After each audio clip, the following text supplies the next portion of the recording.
저는 오늘 하나님께서 우리에게 창세기 25장을 통해서 이 먹는 자리에서 뭔가가 하나님의 축복이 일어나고 있는데, 오늘 창세기 25장에 차려놓은 식탁은 사랑이 좀 빠진 식탁이라고 할 수가 있겠습니다.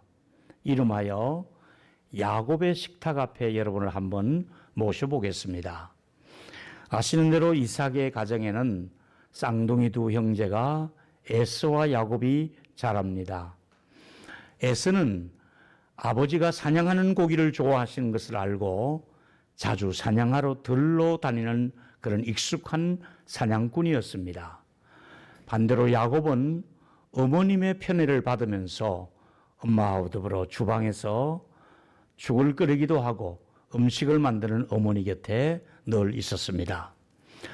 아버지께서 임종이 다가오시면서 시력이 좋지 않아 두 아들을 제대로 알아볼 수 없는 정도가 되니까 내가 이제 별미를 먹고 축복하고 싶으니까 맏아들에게 가서 야생 고기를 잡아오라고 부탁합니다. 신이 나서 에서는 들판으로 고기를 잡으러 나갔습니다. 사냥하러 나갔습니다.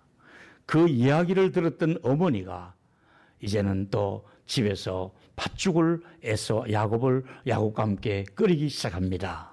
자, 오늘의 주 메뉴는 팥죽입니다. 근데 팥죽을 끓이는 야곱의 속셈은 배고픈 형이 이제 곧 돌아올 것이다. 그럼 내가 이때 한번 거래를 한번 해보자.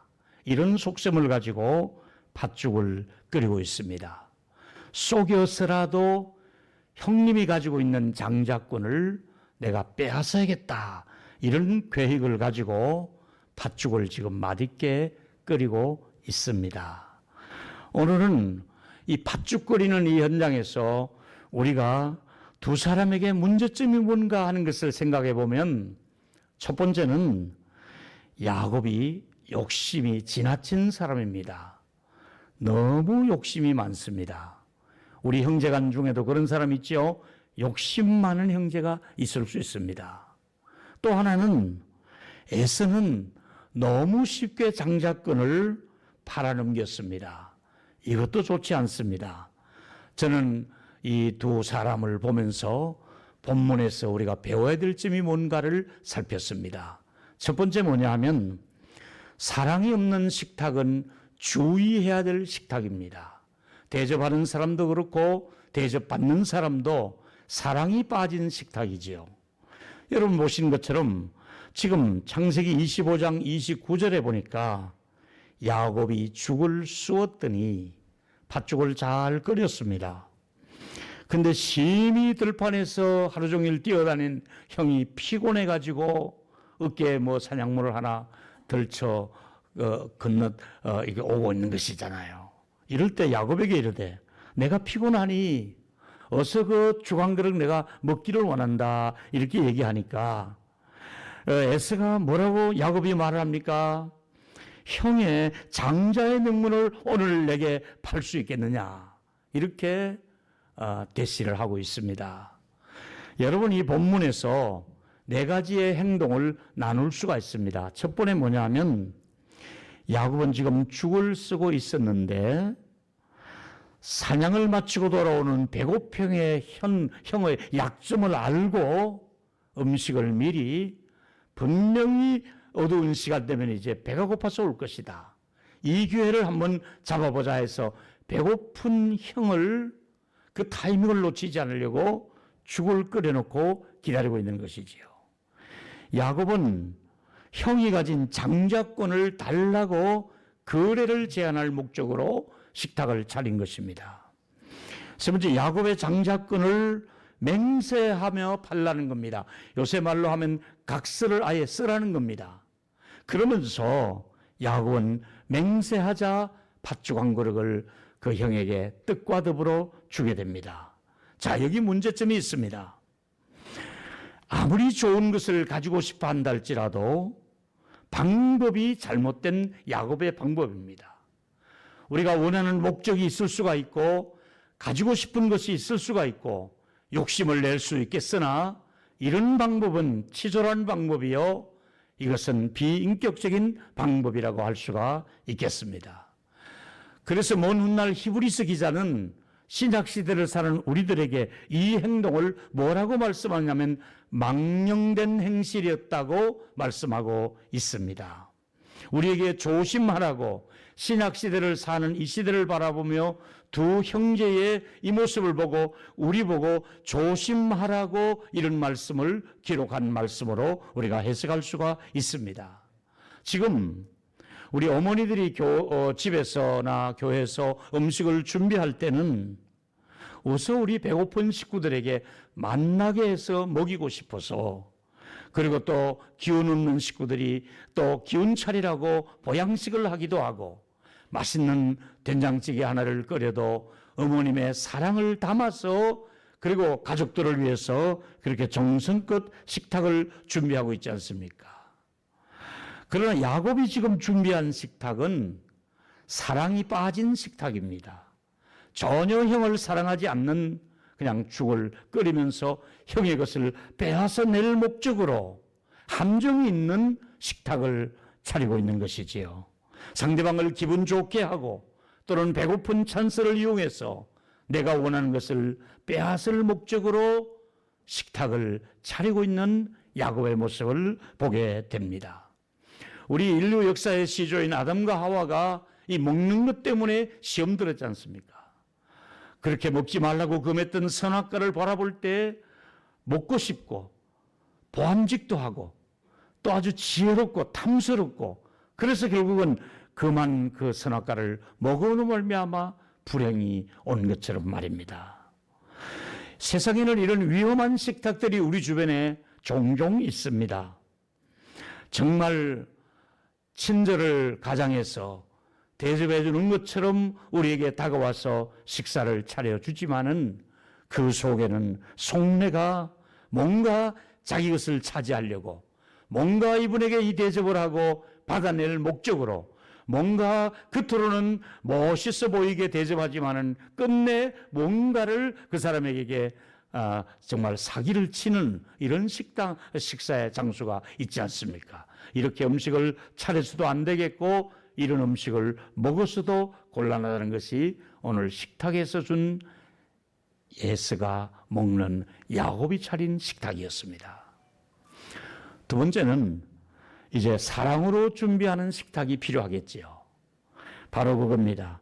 오늘 야곱은 형을 위해서 죽을 끓였지만은 그 죽은 사랑이 없는 식탁이었습니다. 그러나 오늘 정반대의 식탁을 하나 소개하겠습니다. 그것은 바로 다윗이 받은 상입니다.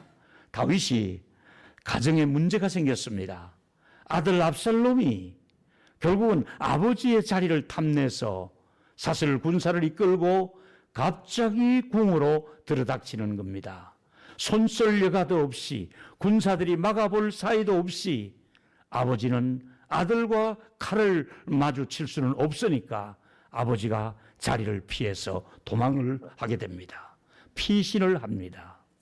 이 피난길에 아버지와 그에 따르는 강요들과 그리고 또 그에 따르는 군졸들과 합해서 궁을 빠져나가 예루살렘을 떠나 이제 강을 건너게 됩니다. 이때 바르실레라고 하는 노인이 이 피난길에 올라 있는 왕을 위해서 식사 준비를 해서 가져오고 있는 것입니다. 보실까요? 17장 27절에 사무엘하 17장 27절에 보니까 다윗이 마하나임이라고 하는 곳까지 이제 많이 올라갔습니다. 예루살렘에서. 근데 거기서 이방 민족인 암몬 자속에 속한 사람들이었는데, 그리고 또 보니까 또 다른 동네 사람들이잖아요. 길르앗 라못이라고 하는 이런 지역에 사는 사람들이 다윗의 소식을 듣고 음식물을 많이 준비해 와서 배고픈 다윗 왕을 대접을 하는 겁니다. 보니까 거기에 정말 왕이 궁궐에서 편안한 잠자리에 있다가 갑자기 나와서 이제 노숙을 해야 되니까 왕이 주무시기에 얼마나 불편할까, 이 들판에서 주무시기에 너무 불편하니 제일 먼저 피곤한 왕의 그 육체를 쉬게 하려고 침대부터 가지고 왔습니다. 왕이 누울 수 있는 침상을 가지고 오고 하루 종일 먼지를 뒤집어 쓰고 땀 흘리며 허겁지겁 달려온 왕이 세수라도 할 수 있도록 대야를 준비했습니다. 그리고 시장하실 것 같으니까 그릇에다가 밀과 보리와 곡식, 또 콩, 팥, 볶은 곡식 이런 것들을 치즈와 양파 이런 것들을 다 준비해서 노새에 싣고 와서 그 많은 군사들과 또 그 많이 따르는 그런 광녀들에게 이걸 대접을 하고 있습니다. 이제 오늘 훗날 다윗은 드디어 예루살렘으로 다시 환궁을 하게 됩니다. 이때 이제 다윗은 이 바르실레를 같이 궁으로 모시고 가려고 말씀을 하고 있습니다. 사무엘하 19장 33절에 보니까 왕이 바르실레에게 이르되 너는 나와 함께 건너가자. 예루살렘에서 내가 너를 대접을 하고 싶다. 예루살렘으로 가자고 제의를 합니다. 이럴 때에 바르실레는 정중하게 사양을 하면서 순수하게 배고프신 왕에게 또 이렇게 피난길에서 제가 대접한 것을 뭘 그렇게 그걸 가지고 그러십니까? 이러면서 바르실레는 음식을 대접할 때 이만큼이라도 치밀한 계산을 했거나 나중에 황궁할 때 나를 좀 챙겨줄 것이다, 이런 계산적인 얼굴을 하지 않았습니다. 그는 정말 순수하게 사랑으로 대접했고 그것이 복이 되어서 돌아옵니다. 드디어 왕상 2장 7절에 다윗은 누구를 챙깁니까? 마땅히 길르앗 바르실레의 아들들에게 은총을 베풀고자 한다. 내가 왜 그들에게 베풀려고 하느냐? 내가 그들을 왜 내 왕자들처럼 내 상에서 같이 먹어야 된다고 생각하느냐? 내가 내 형 압살롬의 난을 피해서 도망갔을 때에 그들의 가족이 내게 와서 대접을 했다고 잊혀지지 않고 고마워하는 다윗의 모습을 볼 수 있지 않습니까? 사랑하는 여러분, 주님이 마치 다윗이 바르실레를 잊지 못하는 것처럼 우리 주님이 여러분을 잊지 못할 것입니다. 여러분들은 냉수 한 그릇을 소자에게 준 것도 내게 준 것이라고 상을 줄 것이라고 말씀했었고, 주님이 말씀하십니다. 너희들은 내가 배고플 때, 내가 줄일 때, 내가 나그네 되었을 때, 헐벗었을 때, 감옥에 있을 때, 병들었을 때 너희들이 와서 돌아보았다고 말씀하고 있지 않습니까? 언제 우리가 그렇게 했습니까? 그러니까 지극히 작은 저들에게 한 것이 곧 내게 한 것이라고 말씀하고 있지 않습니까?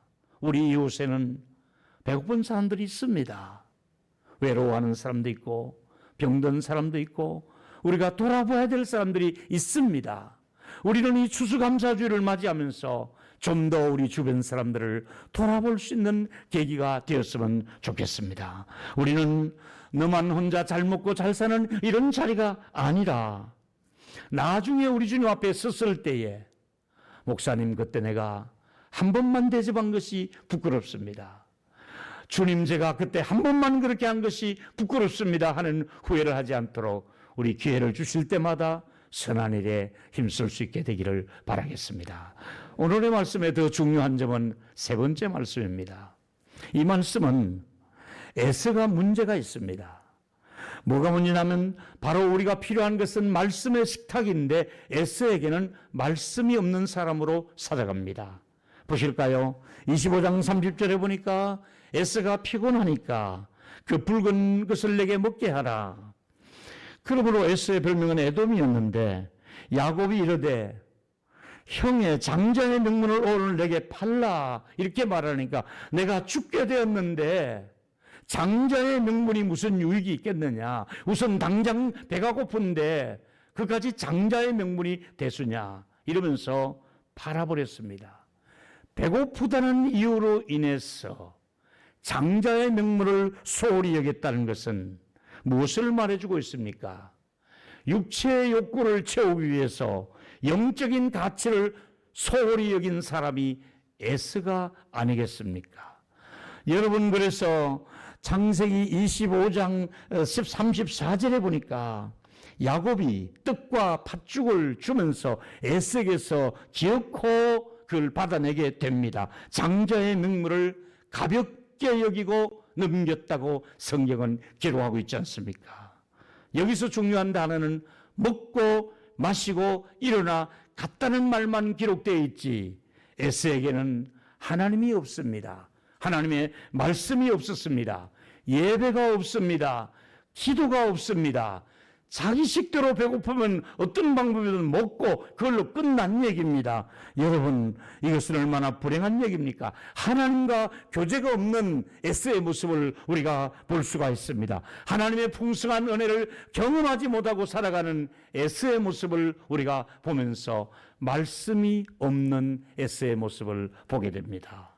그래서 히브리서 기자는 히브리 12장 16절에 보니까 음행하는 자와 혹 한 그릇의 음식을 위하여 장자의 명물을 판 에서와 같이 망년된 자가 없도록 하라고 경고하고 있지 않습니까? 여기서 우리 주위에서 보실 일은 음행한 죄나 그 음식 한 그릇 때문에 장자의 명물을 팔아버린 그 죄가 동급으로 취급되고 있습니다. 음행한 죄도 참 못난 죄지만은, 망령된 일이지만은, 장자의 명물을 팔아버렸던 이것이야말로 정말 하나님의 말씀을 소홀히 여긴 것이요, 하나님의 축복을 소홀히 여긴 사람이요, 하나님의 축복의 가치를 무시한 사람의 처사라고 할 수가 있겠습니다. 우리는 이 추수감사제를 주면서 하나님의 이 축복의 가치를 다시 한 번 더 되새기며 감사하며 발견하자 이 말입니다. 저와 여러분, 예수님이 시험 받을 때 일을 아십니까? 예수님이 40일을 굶주리셨습니다. 마귀가 그에게 찾아가서 돌을 주며 떡을 만들어 먹으라고 말씀했을 때 예수님은 뭐라고 말씀했습니까? 사람이 떡으로만 살 것이 아니요, 마태복음 4장 4절이지요. 하나님의 입으로부터 나오는 말씀으로 산다고 말씀하시면서 마귀를 물리치고 있지 않습니까? 한마디로 말하면 에서는 말씀이 없는 삶을 살아가는 현대인의 모습을 보여주고 있는 것이지요. 우리는 말씀 없이 살면 불행한 삶을 살 수밖에 없고, 말씀 없이 사는 사람은 결국 예배가 중단될 것이고, 말씀 없이 사는 사람은 결국 기도도 중단될 것이고, 하나님과는 점점점 멀어질 수밖에 없는 것이 말씀의 이 끝임이 있기 때문에 하나님과 교제할 수가 있는 것 아니겠습니까? 우리는 이 자리가 왜 주일마다 필요합니까? 왜 우리는 이 세상 사람들이 뭐라 해도 이 자리에 와서 앉는 이유는, 교회는 말씀의 밥상 앞에 앉아서 말씀의 식탁 앞에서 하나님의 주신 말씀을 그때를 따라 돕는 은혜를 얻기 위해서 말씀의 식탁 앞에 저와 여러분이 초대받으셔서 하나님의 부름을 받고 여기 앉아 계신 줄로 믿으시기를 바랍니다. 우리는 말씀 먹는 자리에 와 있습니다. 말씀과 멀어진 식탁은 위험한 식탁이요, 불행한 식탁입니다. 여러분이 혹시 야곱처럼 누구를 속이며 식탁을 차리는 이런 야비한 사람 되지 마시고, 속내를 숨기고 남을 대접하는 이런 자리에 있어도 안 되겠고, 우리는 하나님 은혜에 감사해서 사랑이 듬뿍듬뿍 담겨있는 식사의 자리를 만들고 같이 떡을 떼야겠는데, 예수님께서 먹는 걸 가지고 이렇게 한번 말씀하신 적이 있습니다. 요한복음 4장에 보니까 32절에 내게는 너희가 알지 못하는 먹을 양식이 있다고 말씀하시니까 제자들은 우리 몰래 뭘 감추어놓은 음식이 있는가 보다 이렇게 착각했습니다. 예수님께서는 나의 양식은 나 보내신 이의 뜻을 행하며 그 일을 온전히 이루는 것이 나의 양식이다, 이 말씀을 하셨습니다. 내가 너희들에게 줄 양식이 따로 있다. 하나님의 뜻을 이루는 말씀의 양식, 하나님이 여러분에게 주셔서 그 양식을 먹고 온전히 하나님의 일을 하라고 주는 말씀의 양식이 있으니, 너희들은 세상에서 떡 먹는 거나 죽을 먹는 거나 보리떡을 먹는 거나 이런 것에 치중하지 말고 내가 주는 양식을 너희들은 먹어야 된다고 말씀하고 있지 않습니까? 우리 주님이 또 양식 얘기를 먹을 것을 가지고 설교하신 적이 있습니다. 누가복음 22장 19절에 들으니까 평소에 먹던 떡인데 그날은 떡을 가지고 남다르게 최후의 만찬에서 설교를 하셨잖아요. 떡을 주시면서 하시는 말씀이 이 떡은 너희를 위하는 내 몸이니 이제 내 몸이 찢겨져서 이 떡이 이 빵이 찢어져서 여러분의 입에 들어가시 너희를 살리는 몸이 될 것이다. 그러면서 잔을 주시면서 또 주시면서 하신 말씀이 이 잔은 너희를 위하여 새로운 언약을 세우는 언약의 피가 될 것이니 이것을 잊지 말고 기억하라고 말씀했습니다. 여러분, 우리는 때마다 식사를 하고 어디 가서 외식을 하기도 하고 별미를 먹습니다. 뭘 말씀하고 있습니까? 너희들이 먹고 마실 때마다 나의 죽음을 잊지 말라. 내가 너희들을 용서했고 너희들을 위해 내가 속죄의 피를 흘렸으며 너희들을 위해서 내가 십자가에서 너희들을 끌어안고 사랑했던 하나님의 이 사랑을 잊지 말라. 이런 뜻으로 성찬을 집행하시며 떡을 떼셨고 잔을 주시지 않습니까? 사랑하는 여러분, 우리 주님이 여러분에게 지금도 말씀하고 있습니다. 혹시 이 코로나 와중에 여러분들이 우리 주님을 대문 밖에 세워놓고 계시지는 않습니까? 소홀히 대하고 있지는 않습니까? 계시록 3장 20절에 보니까 볼지어다 내가 문 밖에 서서 두드리노니 주님이 여러분의 집에서 노크를 하고 계시겠습니다. 이제 좀 나와 만나달라. 이제 너의 마음의 문을 열어주고 너의 그 들어가는 아파트 현관문을 좀 열어다오. 그리고 너는 나하고 같이 좀 먹었으면 좋겠다. 너 혼자만 먹는 자리가 아니라 나도 너와 같이 식탁에 앉고 싶구나.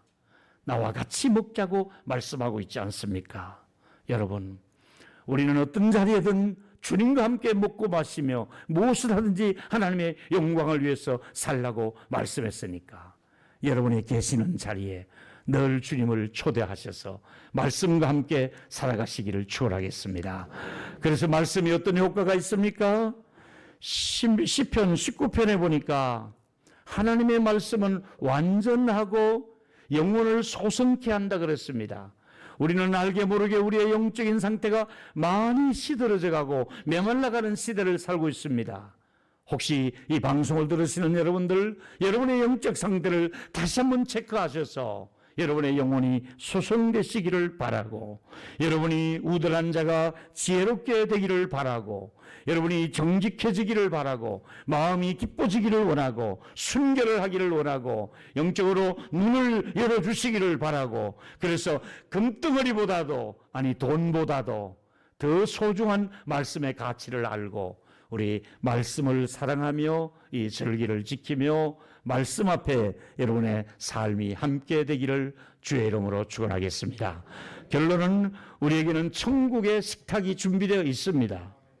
아무나 그 자리에 앉는 것이 아니라 지금부터 말씀과 함께 살아가는 사람은, 믿음의 사람은 이 식탁에 앉게 될 것인데 세 종류의 사람이 있었죠. 첫 번째는 이 땅에 살면서 사랑 없는 식탁을 준비하거나 사랑 없는 식탁에서 먹었던, 이것은 조심해야 될 자리이고요.